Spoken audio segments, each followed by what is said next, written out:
And God Daniel. Oh, what that dying. This is the voice of the Patriot. And here we speak truth to power, uncompromisingly. Today we have a number of issues to look at, and I need you to come along. Now the very first story we are taking today is coming from My Joy Online. My brother, my sister, and I need you to come along. My Joy Online. And I read, Star Oil, GOIL lead fuel price cuts in new pricing window. And I read it. Now, fuel prices have begun edging downward as oil marketing companies, OMCs, roll out new pump rates at the start of the second pricing window of April, effective Thursday, that's today, April 16, 2026, offering modest relief to consumers.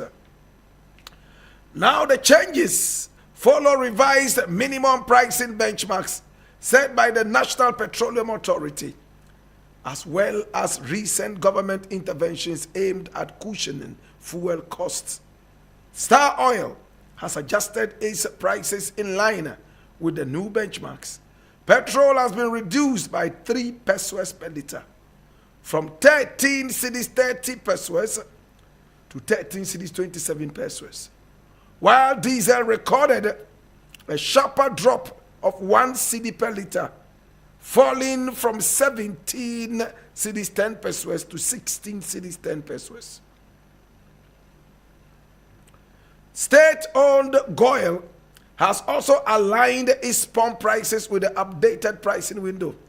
Petrol is now selling at 13 cedis 27 pesos per liter, down from 13 Ghana cedis 30 pesos, while diesel has declined to 16.10 per liter from 17.10, same as Star Oil.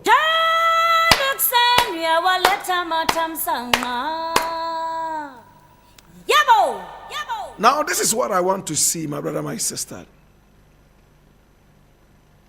I honestly want to see prices come down, just as our city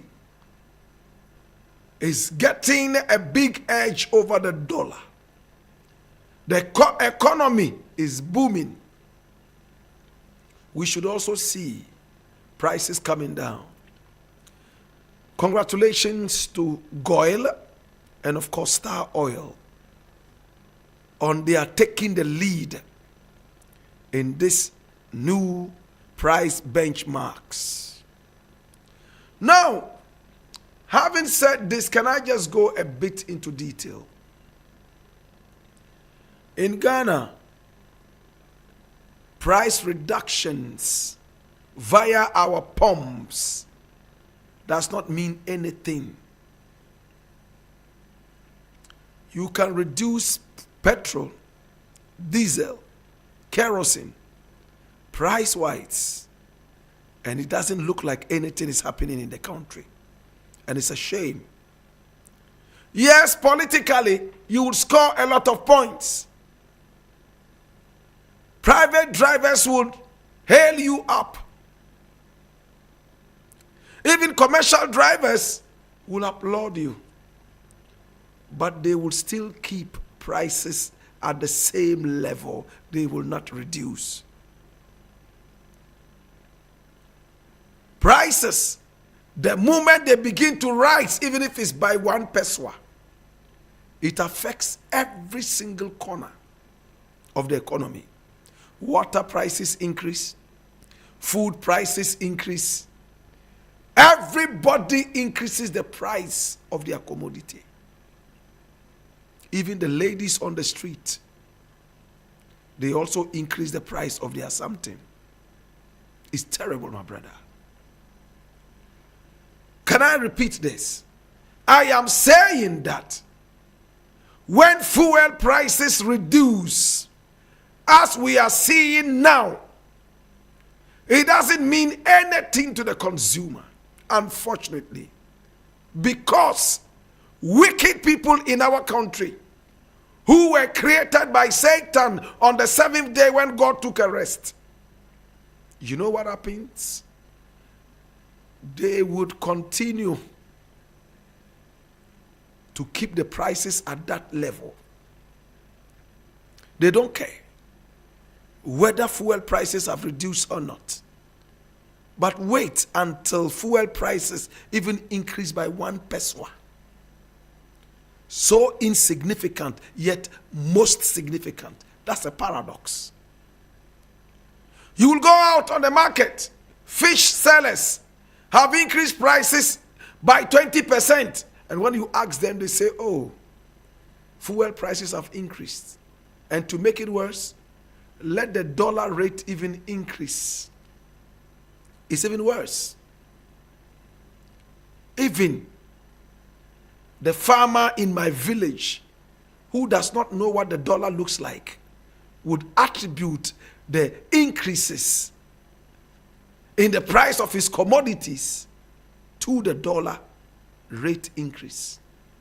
What a country. It is so paradoxical of us as a people to take advantage of the consumer.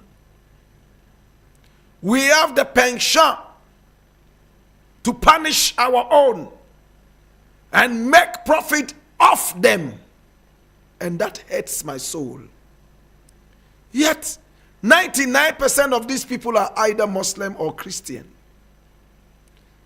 Go to church on Sunday and see them speak the loudest tongues. Go to the mosque and see them praying. You will think that they are the cousins of Prophet Muhammad. May the peace be upon him. Yes, peace of God be upon him. What a country. Mentasi. I can't think far. I can't think madness. If you understand it, explain to me. My brother, my sister, prices of commodities remain the same. In some cases, they even increase. When fuel prices come down, yet we tie every price to fuel prices. Let fuel prices increase by just 1 peso. I said, bread prices increase, water prices increase, gobe prices would increase, fried rice would increase, chicken would increase, even the ladies on the street at night, they increase the price of their something. Hallelujah. You go out, they tell you, oh, last week, now, 150, and the dollar price now costs 200. These are the ladies talking to patrons of their commodities. Hallelujah. What value have you added to the commodity? Abba value. Yet prices keep skyrocketing. The bread remains the same. The gobe remains the same, yet prices are increasing. The ladies on the street, it remains the same, yet prices are increasing. Where are we going as a nation? Those who never knew there was anything like that, the Strait of Hormuz, now they know it more than even their national anthems. My brother, my sister, this is what is happening. Fuel is not allowed to go on that strait. America is threatening bombs. America is getting ready to destroy a whole civilization. Fuel prices are increasing around the world.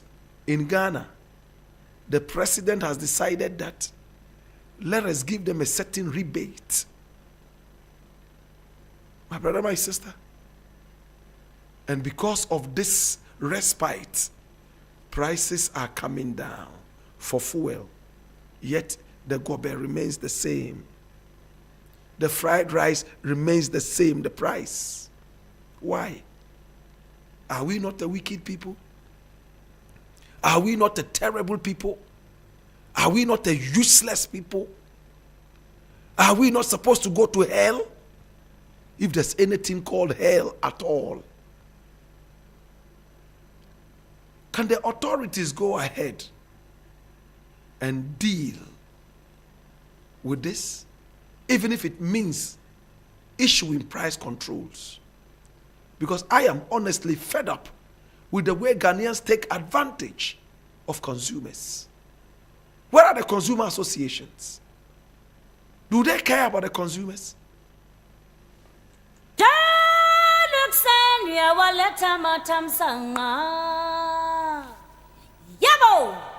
Now the next thing I want to look at is taken from Ghana Web, and it says, don't resign, relax and collect your pay. Professor Prempe to Special Prosecutor. And I read, the Executive Director of the Center for Democratic Development, Ghana, CDD Ghana, Professor Henry Kwesi Prempe, has urged the Special Prosecutor Kisi Ejabi not to resign following the stripping of the prosecutorial powers of the Office of the Special Prosecutor. In a post shared on Facebook on April 15, yesterday, 2026, the CDD boss, who chaired the Constitution Review Committee set up by the President John Dramani Mahama, advised Kisi Ejabi not to fight the ruling of the High Court. He told him to stay quiet and draw his salary, since he now has no power to prosecute cases his office is investigating. Mr. Special Prosecutor, please don't appeal and don't resign. Don't even fight it in the media. Relax, Kura. You and your staff should just sit tight and collect your pay and pecs and spend your budget as planned. Okay? That too counts as public service in Ghana. Don't kill yourself over this. Country broke or no broke, we all day inside. Unequally, of course, the CDD boss wrote.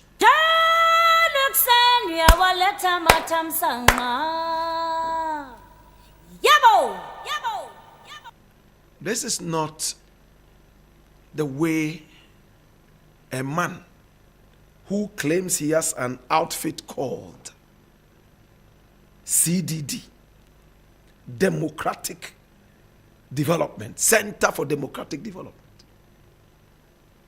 Listen to his utterances. And he's a professor. Am I correct? Yes. Professor Henry Kwesi Prempe. Listen to how he's talking. He says, you know what, OSP, the country is for all of us.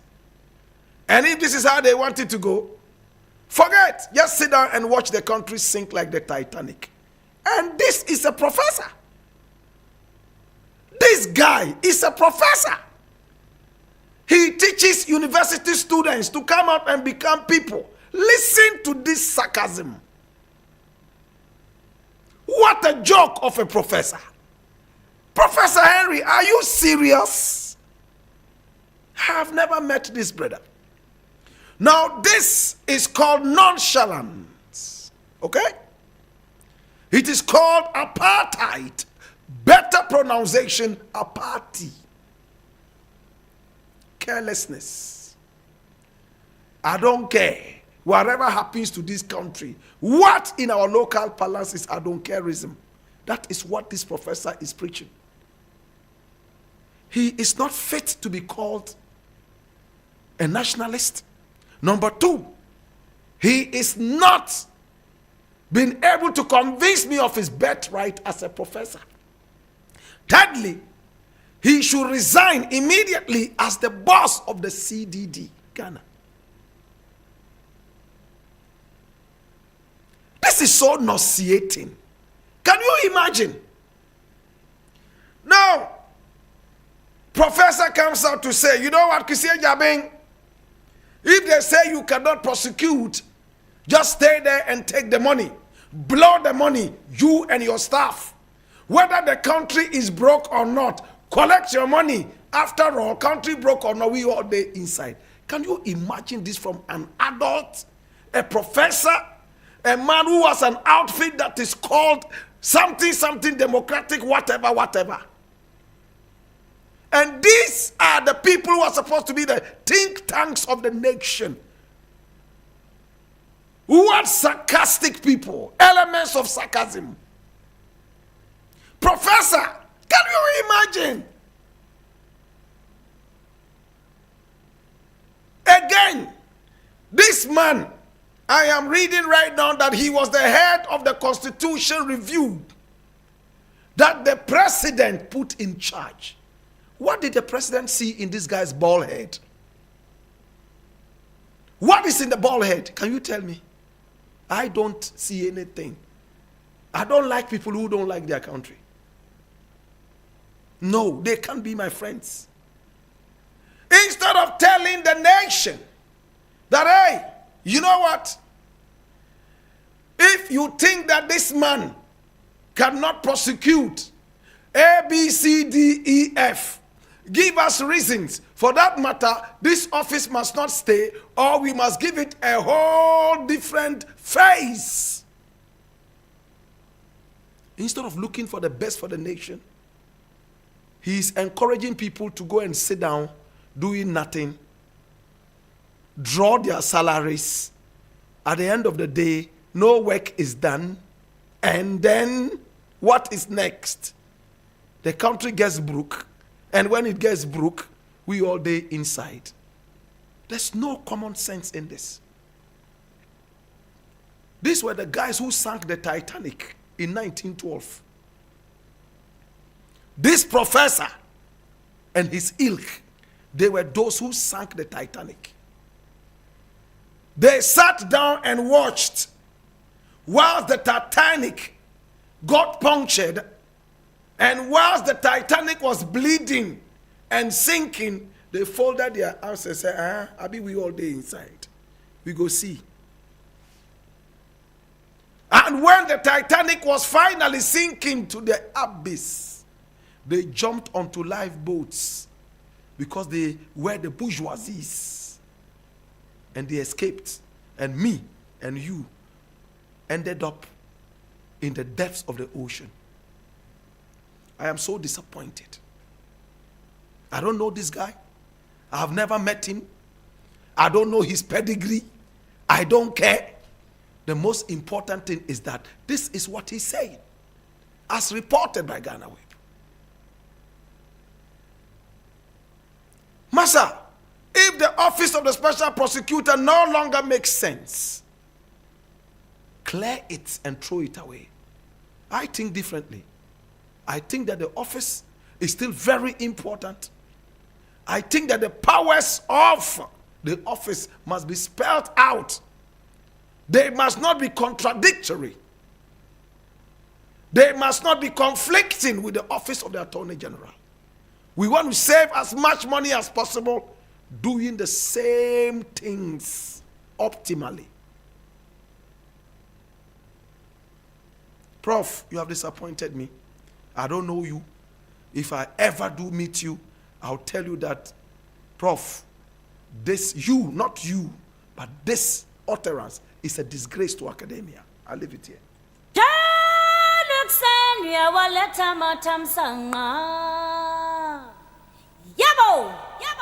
I'm going to conclude on this. Ghana Web, and it says, Shatawale made me invest in Stone Boy. And this is Prince Tego talking. And I read, former Black Stars player Prince Tego has recounted what motivated him to financially invest in dancehall artist Stone Boy. Now, during a TikTok live monitored by Ghana Web on April 15, that's yesterday, Prince Tego revealed that his decision to support Stone Boy was influenced by an advice he received from DJ Mensa, and Shatta Wale. According to the ex-footballer, both Shatta Wale and DJ Mensa encouraged him to invest in Stonebwoy, despite ongoing tensions within the music industry. I met Tiny at Laboni with Wale, and I told him what I wanted to do. That was when Shatta Wale told me that if I truly wanted to do it, I should do it for Stonebwoy. I can confirm that it was Shatta Wale and DJ Mensa who made me open my heart and invest my resources in Stone. DJ Mensa is in Ghana, and anyone who thinks I am lying can verify it. These are the two people who influenced my decision, he said. Prince Tego further explained that he received the advice at a time when tensions were high between Shatta Wale and Samini in the music industry. At that time, there was serious tension between Shatta Wale and Samini. Shatta was already established, and whatever he needed was between him and me. But he also wanted what I was doing to be successful. He added.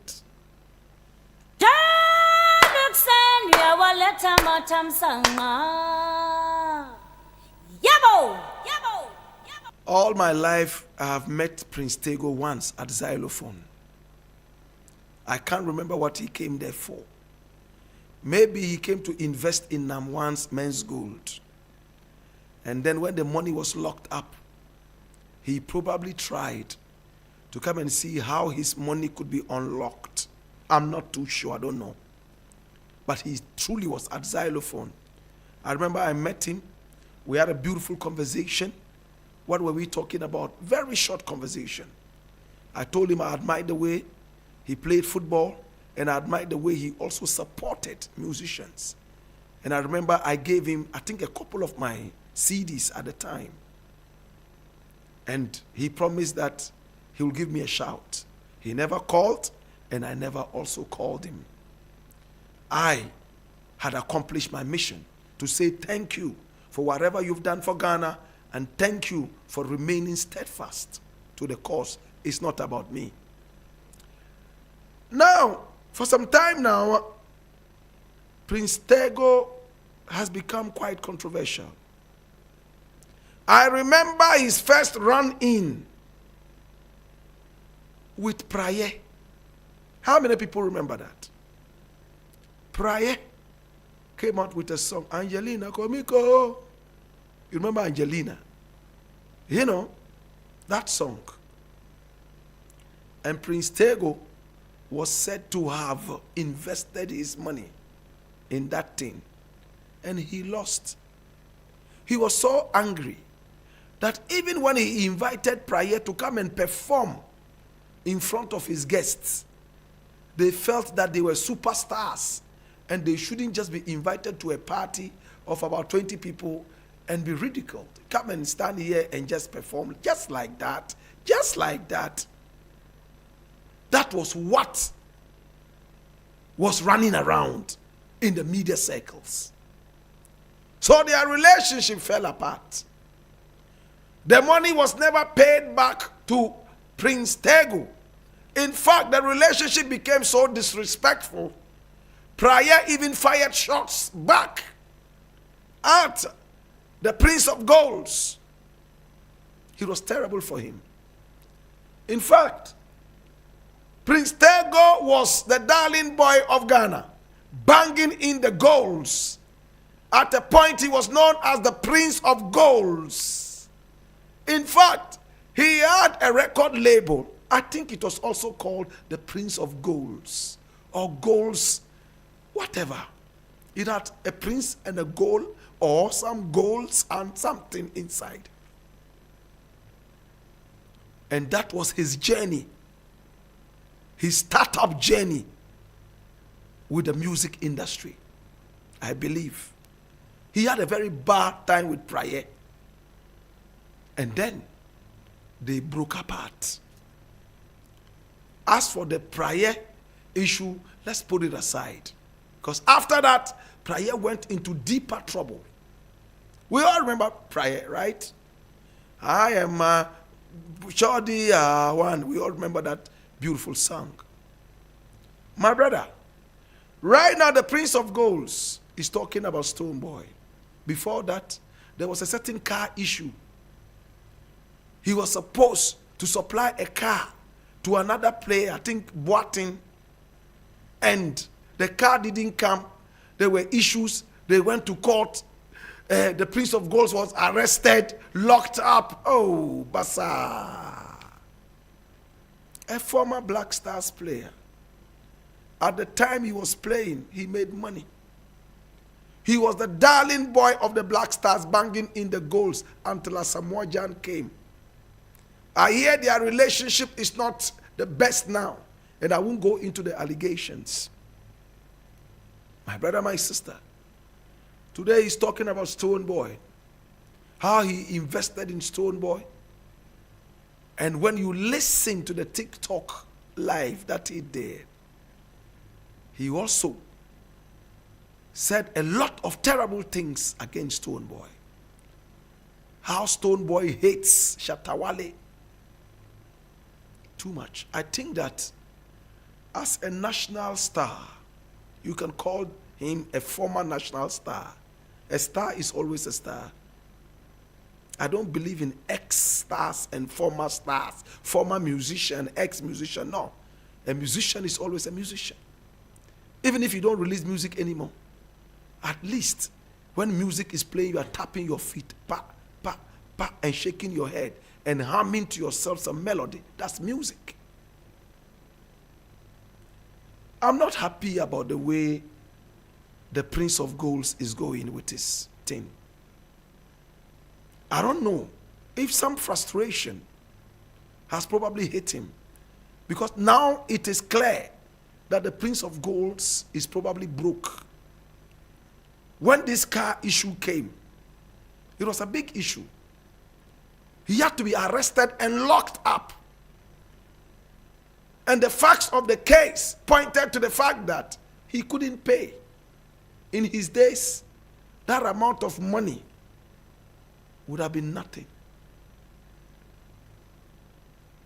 What did he do with all his money that he made from football? Did he sink it into the careers of musicians? Have the musicians been fair to him? Have they broken his heart? At least he told us that Prayer was ungrateful. He made nothing from Prayer. Now he said he invested in Stone Boy too. And it looks like they are falling apart. What is the issue? What contract did they have? I will invest in you. When the money comes, you pay me this. Or when you play a concert, I have this percentage. Or was it just, oh, I am so rich, I'm a philanthropist, I want to support you, take this and put in your music. What kind of contract was there? Because some of these utterances, my brother, my sister, can cause disability in the music fraternity, and even some kind of rancor amongst fans of the artists. I am truly disappointed. I love it when people speak their minds. But my brother, when it points to the direction of disstability or instability, it's a problem. To the Prince of Goals, I have a lot of respect for you. Whatever the problem is, I honestly don't know, but I can guess that you probably are not as dusted as you used to be. But my brother, it's a matter of time. I have never been dusted all my life. I have never been rich. It's possible I've never even had the kind of money you have had. But I'm still hopeful and praying that one day I'll be rich at 51. Some people get rich at 70. Some people get rich at 30. They fall back, rise again at 60, make money. So as long as you are alive, don't throw your hands in the air in despair. It is possible you would return to the limelight. If you support somebody and the person becomes ungrateful, I think the best way is to learn your lesson and stay away. I don't think that coming out to vilify them and all that is the best. Though I'm not saying it is wrong. I know one talk chow.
Now, before the onset of the alarm clock, the African black cock was our most trusted alarm clock. It will crow at the right time, not 1 minute late, not 1 second early. Waking up not only the master or the mistress who fed it, but the rest of the community to be up and doing. Oh, remember when we used to tell each other, early in the morning, tomorrow when we hear the crow of the African black cock, you must know it's me, myself, and I. Saying thank you for everything you've done for me today and, of course, previously. Yet when the festivities came, we're so much in a hurry to dehumanize the African black cock. What did we do? We assassinated it and served its corpse on our place, which we proudly called food. This is the African history class with a big fat, thick, tall, standing erect and very hairy every morning like the cedar of Lebanon, surrounded by the beautiful blue blistering pinnacles of lapis lazuli, the African black cock. And this is our African proverb of the day. Now, anytime you hear an African proverb, do not be so much in a hurry to decode it without inviting the spirits of our ancestors to the reasoning table. After all, they propounded, they fabricated, they manufactured all these wonderful proverbs. Our proverb today says, and I quote, "A wise person does not wait until the darkness falls before searching for his ducks." You know what a duck is, right? Dabo dabo. In Fante we say doko doko. In Hausa we say agwa agwa. In Dagmani we say gbinyao. Gbinyao. That means, well, I will hold the meaning for another day. My brother, my sister, when darkness falls and you are looking for your duck or your fowl that is decorated with beautiful black feathers, how do you find it? My brother, the best time to look for your duck is the daytime, when it is clear everywhere. We all know when darkness falls, a lot of fowls hide.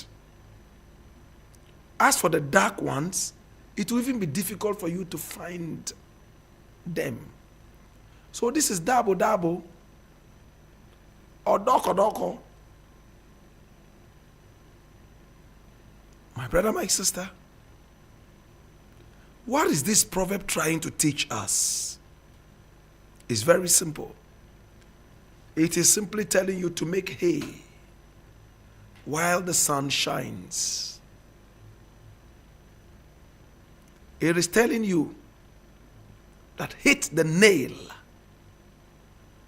right on the head. It is also telling you that when you are bending a metal, you bend it when it is what? Red hot. The Dagombes have a beautiful song in my days that I love. They say when you see a young girl and you want her, just go straight up and talk to her. Tell her, you know what? I want you to be my wife. Don't delay. Because when you delay, there's another man who is just waiting for you to delay so that he will take advantage of your delay. And I love that song so much. Pumpa pasar bela ngala kulugusim bela babunto kabupoto di pala la kozan me poang I am poro benya I am poro benya chance. Beautiful piece of music, isn't it? We'll sing it on the wedding day of Nicoleps. We'll come and sing it on your wedding day. My brother, my sister, in life, it's all about timing. Why is it that you all work in a certain company?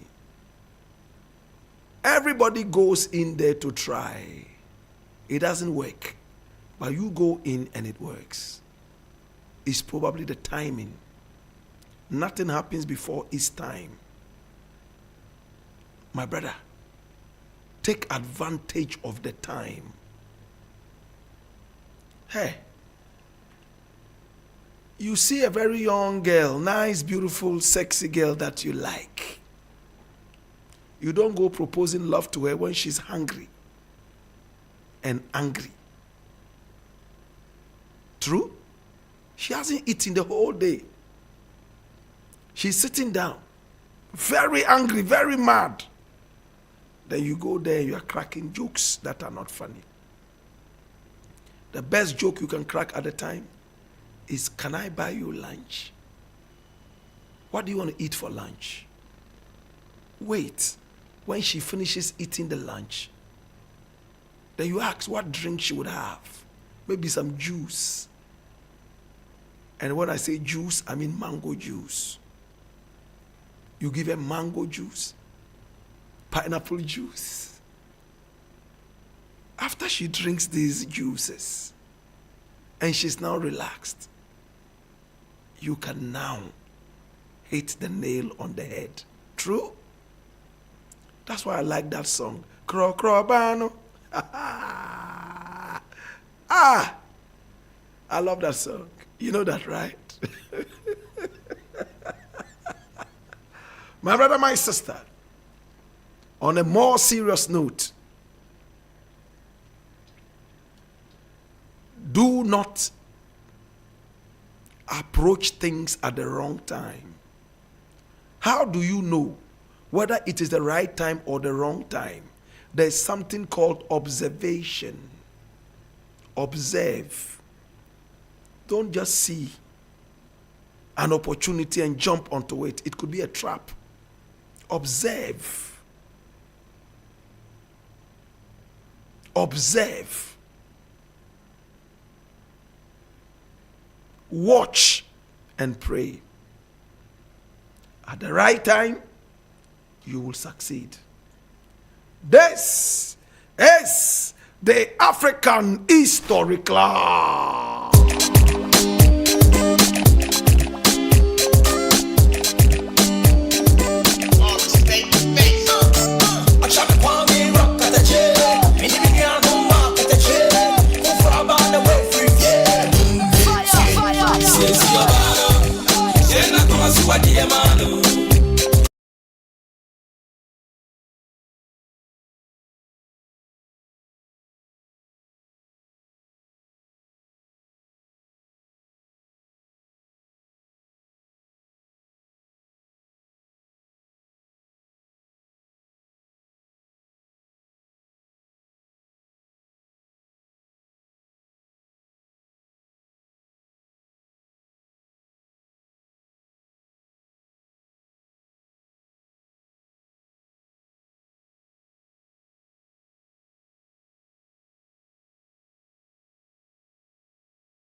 No.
Why I mean Jano, why I mean worry no. Ubia Shingwine there. Why I mean Jano and why I mean worry no. Why your mobile phone girl. Fried rice girl. Gobe girl. Oh yeah girl.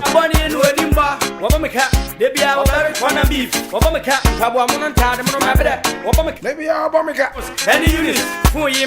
Corner beef.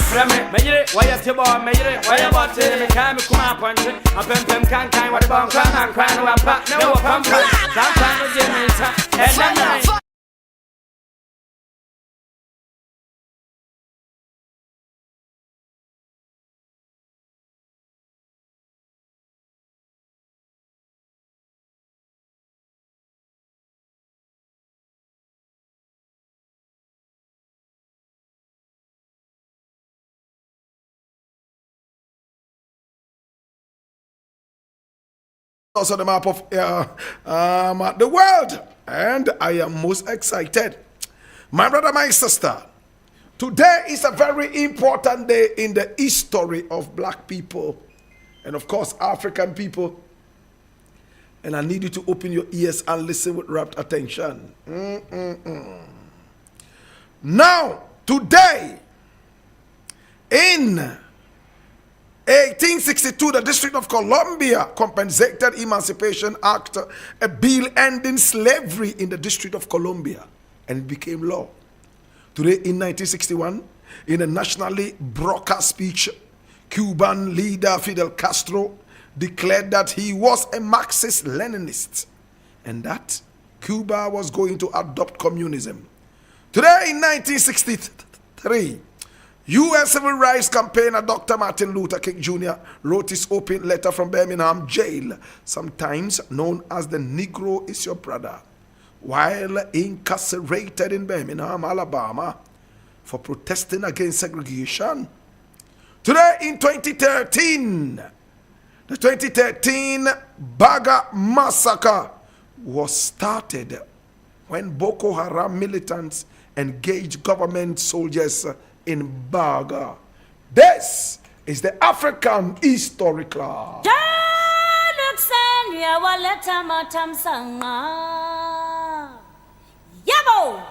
And today we're taking you all the way to Hausa land. We're talking about the Bori spirit cult. Bori, B-O-R-I. Bori in the Hausa language is going into a trance. Some people see it as a kind of madness. Bori.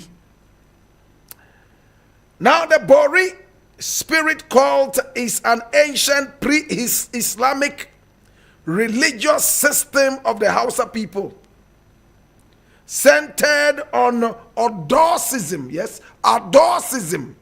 Adorcism. A practice where spirits are invited to possess a person to achieve healing rather than being cast out. That is what is called adorcism. My brother, my sister, and the spirit is supposed to come in to bring positivity. The way Christians pray for the Holy Spirit to take over them, that is the same way in pre-Islamic history in Hausa land. A sick person would have the priest call upon the Bori spirit to take over the body of this person and heal them. You see the person, in fact, gyrating left, right, and center. At the end of the day, the person gets healed. Interesting things. My brother, my sister, while significantly possessed, this person finally comes out healed. But this Bori spirit has been suppressed by the 19th century Islamic movements in Hausa land. Bori priests are hunted down every now and then. But Bori still persists today as a resilient tradition that blends with Muslim beliefs in northern Nigeria and also in Niger. Now, this is what exactly happens. Devotees believe that spirits, which are called Iskoki in Hausa land or Aljanu, live in a mythical city called Jangari. Now, during ceremonies, these spirits mount their human followers, who are referred to as horses, doki, for men, or mas, kodia, for women. You know what a ma is, right? M-A-R-E, that's the female horse. Same as the female dog is a bitch. The female horse is a ma, M-A-R-E. Some people say meh. However you pronounce it, feel free. Okay? Now, Bori is primarily a medical institution. Most new members join after suffering a chronic illness, such as paralysis, infertility, or mental distress. that traditional medicine failed to cure. Healing is achieved through a 7-day invitation called Girka, where the patient learns to live in harmony with the spirit causing the ailment. Wow. Now, they play music as well. And then they do praise singing.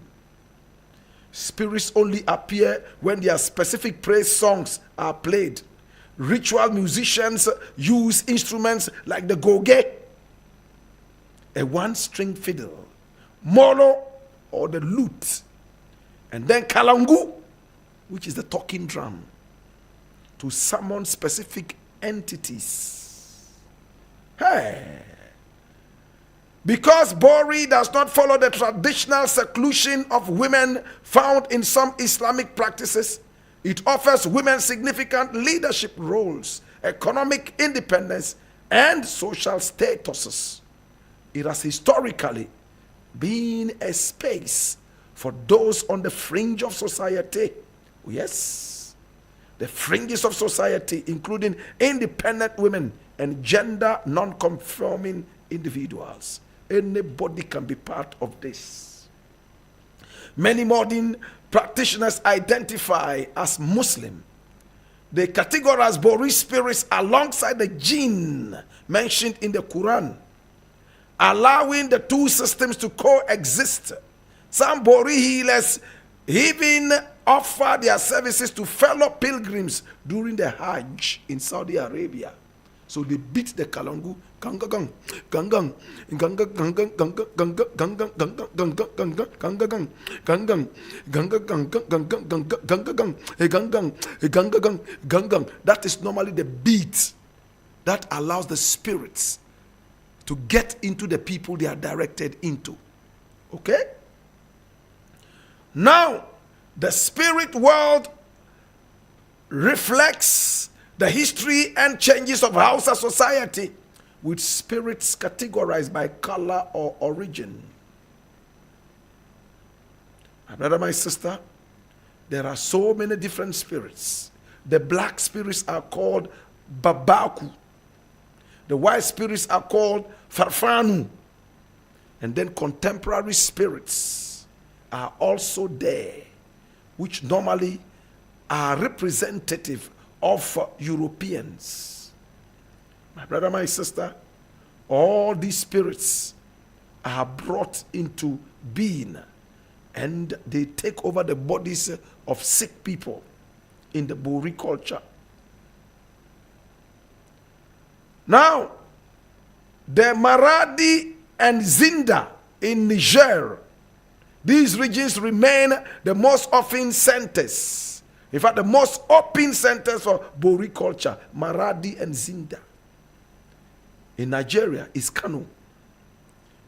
In Niger, we also have refugee states that historically resisted the Sokoto Caliphate and maintained more overt Bori traditions such as Birnin, Koni, and Dogonduchi, right there inside Niger.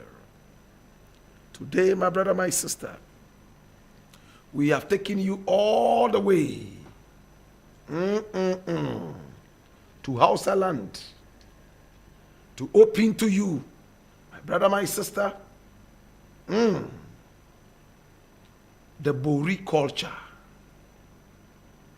of inviting spirits to take over human beings in order to heal them. This is the African history class. Pantumutun waka, wakan jigida, pantumutun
I will draw the curtains down onto the show. It's been the Urban Blend, and I want to say thank you so much on behalf of my producer, One Lord, sorry, Batanda. I want to say thank you so much. I'll catch you again tomorrow between 12:30 and 3. Until then, Salam Nacho.